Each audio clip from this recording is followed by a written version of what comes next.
एक जुन्या आठवणीवरती सुंदर अशी कविता आहे. तर मोठ गेली नाडा गेला गेला सौंदर कणा, सहा बैली नांगर आता दिसेल का हो पुन्हा. हेल गेला कासरा गेला गेली शर्यत बैलगाडीची, मोगरी गेली हातनी गेली गेली मळणी धान्याची,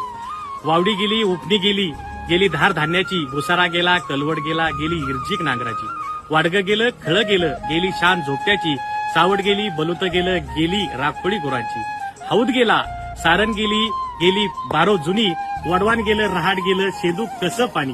मेड गेली कूड गेला गेला वसा वाडा, कुळो गेलं डुबं गेलं फराड गेलं पुढं, पूर्वत गेला खळ गेलं चंद्राचे ते तळ गेलं, हरणाची गाडी गेली मामाची पण माडी गेली, हेल गेला गंज गेली करडईचा फड गेला, अंगणात लावलेला भला मोठा वड गेला, बोरं गेली जांभळं गेली गेला रान मेवा, खंबीर होती जुनी पिढी गावाकडे तेव्हा, आता कुठं शोधायच्या गावाकडच्या वाटा, प्रगतीच्या नावाखाली मोजू कसा तोटा. सांग मित्रा